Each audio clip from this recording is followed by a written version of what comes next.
Hi, welcome to Comic Talk. I am Drew, I'm Christina.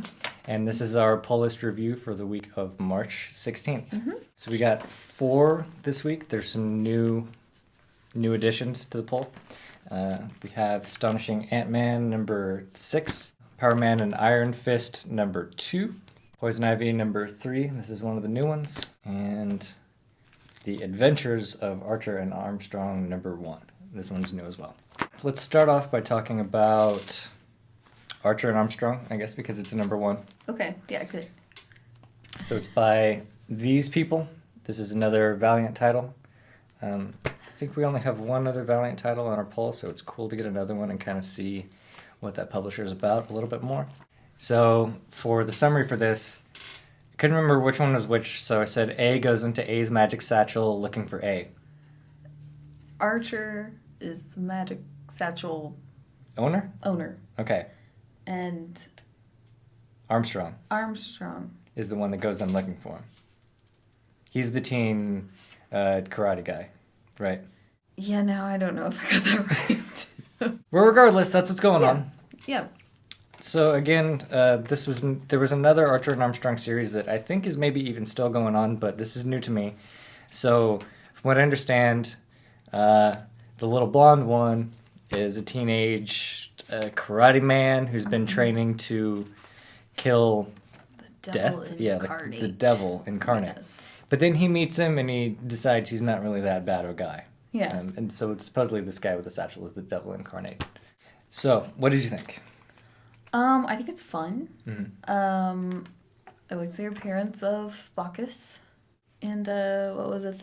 The nuns, Sisters of Perpetual Darkness. Yeah. That was awesome. Like those, The thieving nuns. Yeah, Yeah. I liked them. Yeah, so all in all, this is pretty fun. Again, I didn't know really what to expect going into it. This is definitely a kind of light, funny title. There's a couple things that made me laugh, like when they're breaking down his karate moves and then he punches somebody and they're like straight fist, which is pretty common And whatever. for these things. Yeah, and it just kind of trails off. And Yeah. dot. Artwork, I feel, was maybe a little bit simplistic. It feels really cartoony, which I would say the vibe is cartoony, but it's that Adult Swim again kind of cartoony. Well, and that's kind of like what I was feeling like while I was reading it. I was like, this could be a show, just like... There's actually an ad, I guess. Episode 1, 4-episode audio drama extravaganza brought to life for the very first time, which is going to be on iTunes, Amazon, and Audible. So that's cool. But again, I mean, you can kind of tell maybe by looking at it with the black and white still, but it looks maybe like it's out of an Archie comic or something. And we do have one of the Archie comics on the poll, and sort of despite the, I don't want to say childish vibe, but I don't know what else to, how would you describe it? Like, I don't know, I think you were spot on with the Adult Swim cartoon. yeah, elementary kind of. But it doesn't bother me when I read Archie because it's that kind of thing, and they do a really good job showing motion and everything. And this one, I just felt like was maybe a little bit too comic booky on the art side. I mean, there's like this whole like anime anger scene, and yeah. But storyline wise, I thought it was okay. It's probably not even, in my opinion, the funniest book that we have this week. No. But yeah, it's just like adventure, like they're going inside of a bag. yeah, Mary Poppins carpet bag. yeah. Like that'd be a fun place to go. The exploration of the magic satchel. I don't know how much that has been explained in literature, but I always thought it was kind of interesting how some characters just have just a bag that they can pull like whatever the fuck out of. And Yeah, or like Hermione on Harry Potter, she like enchanted a bag to just hold like everything. Oh, okay. A So yeah, tent, same kind of deal. food and whatnot. Maybe this is her bag. He got drunk He and stole it. it. Okay. Yeah. That could happen. So if you were to give this a whatever out of 10 rating, what would you say? Out of 10. Out of 10? Okay, so 6. Yeah, I was gonna say like a 6. Yeah. Like Yeah. I think I would read it and then just be like, yeah, okay, I read that thing. Yeah. And then, like, forget about it, or... Yeah, this isn't something that I'm going to be, like, clamoring to tell people about and stuff. Because it's number one, I'll talk to Josh about it when he gets back. But we may do issue number 2, maybe. Just to give it a second chance. Yeah, and I mean, issue number 1's, I mean, they have to establish a lot of stuff and whatnot. So maybe, maybe in the second issue when they can take a little bit more. I want to know how they found each other. And also, like, just why he was supposed to be, like, devil incarnate. Like, why is he... I mean... Yeah, well, there's everything tons he of other touches... long-living creatures and beings. Like, why is this guy supposed to be the devil incarnate? I don't know. I mean, I will say that everything he touches does seem to turn to shit. The opposite Midas touch kind of thing. But yeah. Again, I don't know if The garbage touch. Yeah, the garbage touch. But again, I don't know if that means evil incarnate. I mean, I know a lot of people like that. And I don't it's just think like, they're evil. Just makes mistakes. He's just... Yeah, they just... blundering... drinking guy. They just can't have nice things. Nope. Alright. So there's that one. So next up we have Astonishing Ant-Man. This is by Nick Spencer, of course, and Martello and Boyd. So this one is very centered on Cassie. I mean, she's like the whole story. And at the end of number 5, they've had this storyline where there's like this henchman app, and evil people can use it to get like henchmen to go fight superheroes or whatever. And she signed up to be like part of this thing where they take a person and give them superpowers and then like make them a villain, basically. Right. So this issue is kind of her explaining why the hell she's doing that. And yeah. Which I will say, I mean, this is kind of a running theme in this book of once you hear somebody's explanation for why they're doing something, you're like, yeah, okay, I could see that. Yeah. But at the same time, you're still like, what the hell are they, like, what universe would that, like, work out in? And it never does, which is great. Well, like, even, I don't know his name, the glowing eyes That's the guy. power broker. Oh, okay, yeah. How he's, he's, like, questioning her about, her motives. Yeah. And then she's just like... You used to be an Avenger, and your dad's Ant-Man. Yeah. And it's just, like, this awkward moment of, I want to be evil, you think? And then he's just like, okay, we run on the honesty. Yeah. Policy. Like...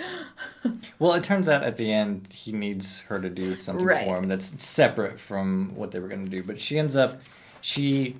The whole deal is after she went back to being a norm, she's just depressed because she feels like she used to have all this, power and responsibility and everything, and her life was cool and meant something, and now she just sucks at basketball. Yes. Yeah, it felt very... I mean, she is a teenager, right? Mm-hmm. And it felt like... I mean, it really did feel like the whole thing was being told from just a teenager's perspective. I mean, even like even some dialogue with Power Broker. Mm-hmm. Like, I mean, it really is like it's like she's telling us and almost like putting in her own dialogue. Yeah. Then he said this, sort of. And then he was like, whatever, but yeah. Yeah, and then Candy Crush gets name dropped. I appreciate pop culture references. Especially as books get older, it's nice to like go back and read them again. Yeah. Like old stuff where they talk about like the Clinton presidency and stuff, and you're just like, that's what they're for. It's like they're supposed to keep track of like everything that's going on, and then people can look back on it. And I mean, it is like kind of a pop culture medium, right? I mean, you can like try to defend it to the end of the world and its literary merit and stuff, and it is there. I mean, Shakespeare made pop culture references, at the time, but it's important to recognize that, like, just because you talk about Candy Crush doesn't mean that there's no merit to your work. Yeah. Yeah. So anyway, that's getting off track. But score out of 10? Gosh, what did I just score it? Okay, I'm gonna go with 8.5. 8.5? 8.5. Yeah, that's pretty good. 8.52. Yeah. was feeling maybe like 7.5. I'm usually a really big fan of this book. This issue was a little bit, I think, more serious than it tends to be. Usually it has like serious moments that are very heartfelt and tender and whatnot. Whereas this is more just like a whole issue of that, which is really cool. And I think like in trade form, like you won't really miss a beat going from one thing to the next. Well, yeah, like I had wondered like why it was titled Ant-Man, because it was like, I mean, sure, we can do an episode of just her perspective, but it really just felt like it had only been from her perspective. Yeah. Which she is a pretty big character in the series, but this is the first one that's just all her. And he's just sort of mentioned peripherally and such. Mm-hmm. Cool stuff.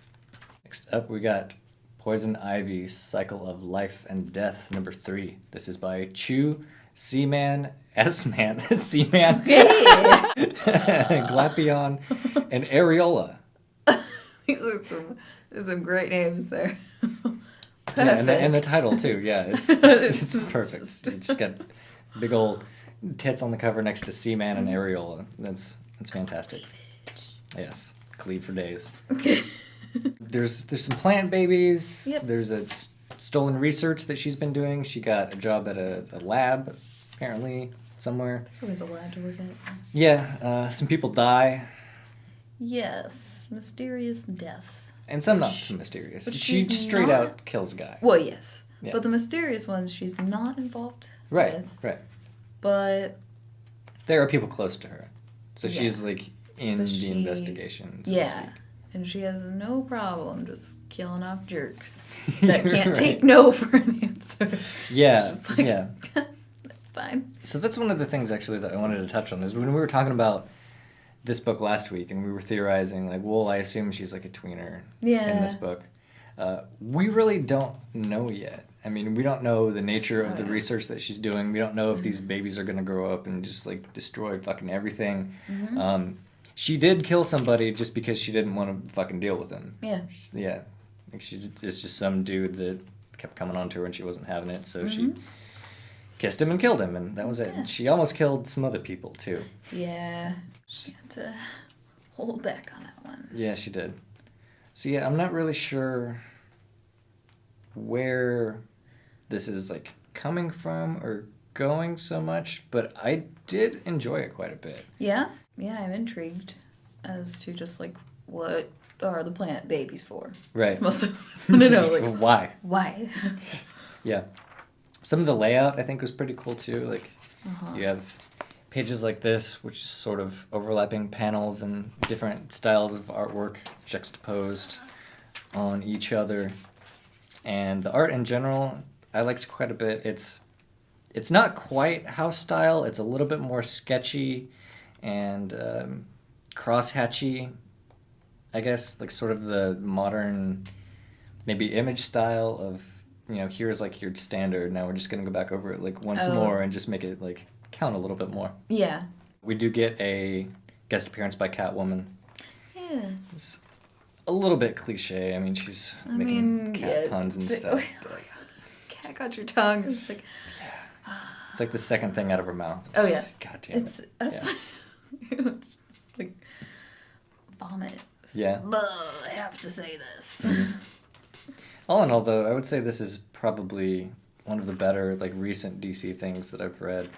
I mean, it's interesting. It's a character that we don't usually see in a solo series, which is one of the reasons why I wanted to get it. Mm-hmm. Just that's one of the reasons why I wanted to get it. It's like, they're taking this female character that usually doesn't get much play and giving her her own solo series. It's only going to be 6 issues long, but, if it sells a lot, then, after the rebirth or afterbirth or whatever the hell they're calling it, then, she'll get more, and that'll be cool. So I'm excited to see where this goes. I'm pleased with this. Mm-hmm. I like all the green colors. Yeah, the colorist actually did an amazing job on this. That's a good point. Lastly, we have Power Man and Iron Fist number 2. This is by Walker, Green, and Luridge. And in this one, they found out they got duped by their old buddy. Yeah. And so they fight some people and they go looking for him. Mm-hmm. So, first issue in, what did you think? I think it's funny. Yeah. Like this is the funniest book of the week. Yes. I I like these characters. I think me too. they're. I mean, it was almost like, well, with like Iron Fist and Power Man. Mm-hmm. I mean, they were arguing like an old couple or something. Yeah. Or like they were getting back together. Yeah. And I mean, Power Fist. Nope, sorry. Oh my gosh, I did the thing that the old lady did. Yeah. Oh, okay. Iron Man and Power Fist. Or like Iron Fist mm-hmm. is just like, yeah, like trying to convince him, just like, remember the good times. Remember how great we were together. Yeah. And it's Luke Cage. I'm just going to call him Luke Cage. That's what he prefers. Yeah. So. It's just like, no, man. Yeah. I'm reasonable here. I really don't, or haven't so far gotten tired of this dynamic wherein Luke Cage just wants to be Luke Cage. Like, he just wants to be left alone. Yeah. But Iron Fist is so all about being Iron Fist. Like, he thinks it's, like, the coolest thing ever. I know. He's wearing his costume. Yeah, they go out to this diner, just like a regular-ass diner. They're eating pancakes and stuff, and he's, like, in full superhero... You can just, like, see this, like, grin of glee. Yeah, just yeah. like, ah. So people are videotaping us. He's like, yeah, isn't it awesome? Like, no. Yeah. I think the artist, too, did a really good job, before I get back to the funny moments, just showing motion and things just slightly different from the perspective that they would usually be shown. This one at the bottom kind of stands out to me. Where Iron Fist is kind of talking and eating at the same time. And yes. Usually when that's portrayed, it would be like fork with the food and then, a person smiling, whatever. But he's just like mouth agape, like just shoveling it in. Like. Yeah. And funny moments, again, were all over the place. I liked these two guys in the car that are just like, hey, aren't those two guys that we're supposed to be looking for? Yeah, like, yeah, but we got our ass kicked last time, so let's just chill here and like wait for somebody else to deal with it. Or I love like whenever they talk about their boss, like they're just like, did you do that like low breathing thing, or did you do that shouting thing where he holds the phone in front of his face and I can't understand anything he says. Yeah. Oh, and then Spider Woman and the two the other Spider Woman, that I didn't know could exist at the same time. Like I'm used to the whole like one goes away and then like one picks up the mask or like takes off where they left off, and so I wasn't expecting there to be two. Yeah, that's. I think they've gotten to the point where, because they're doing reboots like all the time. Right? It's like every few months or like a year goes by, and it's like, all right, we'll just start everything over again. Yeah.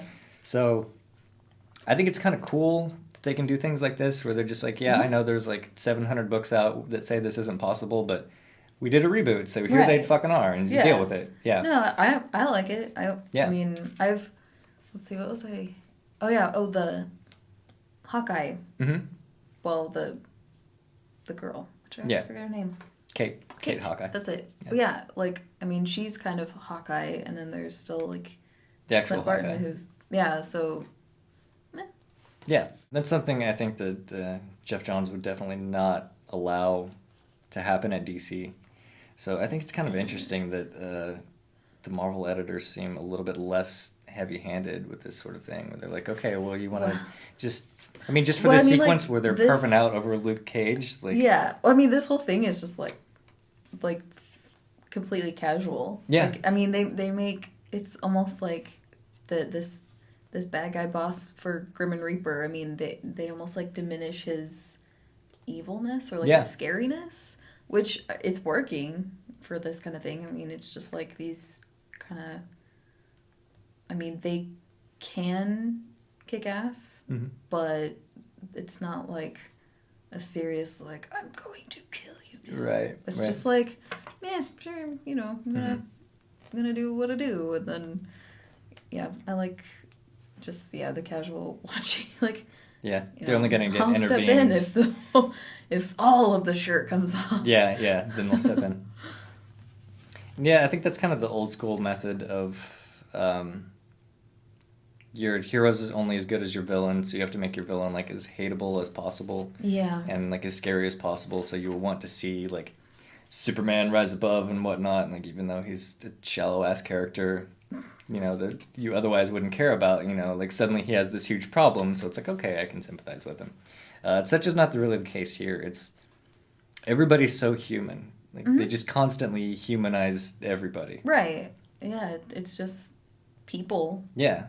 People. One of the heroes isn't even into being a hero. Yeah. One of them's way too into being a hero. Which I guess it kind of balances out, I guess. But yeah. The friend lied to him. The other bad guy, so to speak, again, like his henchmen are just, they don't really like him, and they think a bunch of stuff he does is creepy. Right. And weird. Yeah. And, but then, I guess, though, at the end, I mean, she's getting real. yeah, she's getting real. She's looking dangerous. Mm-hmm. Are those, like, things poking out of her skin? I think so, They, like, melded into her skin. She's got gem bones now. Yep. Score out of 10? I'm gonna give it, like, a 9.5. Yeah. I don't really know what's 10. Well, 10 is, like, I'm gonna, like, save my mind-blowing. 10 for, something that really real matters. special. Yeah. But... yeah, I definitely put this up, like, 8.5 or 9, at least. The first issue that I read, I mean, it was really good. I wasn't really taken with it, though, but this one, like, I'm totally sold. Like, as long as they're printing these and they don't change the creative team, yeah, I'm on board. Yeah. So, yeah, awesome. I like it. Good job, guys. All right, well, it's going to wrap it up. Mm-hmm. This is your last week doing the poll. I guess you can come back as a guest at some point, but it's the last scheduled one, so say goodbye to Christina in the comments. Very well. Check back on Monday. There's going to be some new shit out. Mm-hmm. Facebook also, and Twitter. Oh yeah, who's ready for Daredevil season 2? Hell yeah. Season 2. That's Friday. Oh yeah. That's Is it Friday? Yes, I've been watching it like a dingo watches a baby. I'm just like, oh my god, I need this to happen now. A baby. Are dingoes very attentive if they're young? You know, they like to eat them. So what does that say about your analogy, though? I'm trying to, like... I'm just going to, like, devour... Okay, you're gonna... I'm going to devour all of it in one day. It's just gonna be like, I've been waiting for, like, a year. Actually, it's probably not been a year. It feels like a year. Yeah, it does. So you're gonna just watch it with love and hunger at the same time. Oh, yeah. Yeah. Love and malice. Oh, yeah. I'm excited to see how the whole Punisher thing works out, too. Yeah, I've been really curious about it, because I'm just like... yeah. I'm ready. Yeah. All right. Escalator. Bye-bye.